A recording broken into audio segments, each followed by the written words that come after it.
বিদায়ী রোনালদো, বিদায়ী কিংবদন্তি। এ যেন একটা যুগের সমাপ্তি। ম্যাচের শেষ বাঁশি বাজার সাথে সাথেই ক্রিস্টিয়ানো রোনালদোর কান্না ভেজা চোখ কোটি কোটি ভক্তের হৃদয় ভেঙেছে। ক্যারিয়ারে কত কিছুই তো পেয়েছেন, অধরা ছিল শুধু বিশ্বকাপ ট্রফি জয়। কিন্তু অভাগা রোনালদো সেই কাঙ্ক্ষিত বিশ্বকাপ ট্রফি থেকেও আজ বঞ্চিত হলেন। সারা জীবন হয়তো এই ট্রফির আক্ষেপ নিয়ে বেঁচে থাকতে হবে।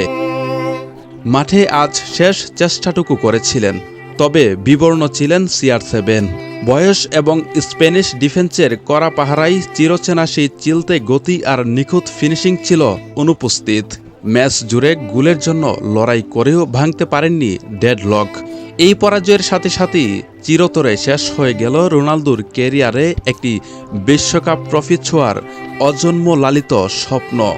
ট্রফিহীন আক্ষেপ বুকে নিয়ে আন্তর্জাতিক ফুটবলের সবচেয়ে বড় মঞ্চকে হয়তো বিদায় জানাবেন এই কিংবদন্তি। আসলে ফুটবল বিধাতা যে কতটা নিষ্ঠুর, কতটা নির্মম হতে পারে তা রোনালদো আর নেইমারের ক্যারিয়ারের গোধূলি লগ্নে এই কান্না ভেজা চোখ দেখলেই বোঝা যায়। গতকাল ঠিক এই সময়েই নেইমারের কান্নায় ভারী হয়ে গিয়েছিল গোটা ফুটবল বিশ্বের আকাশ বাতাস। কে জানতো ফুটবল বিধাতা ঠিক একই স্ক্রিপ্ট লিখে রেখেছিলেন রোনালদোর জন্য।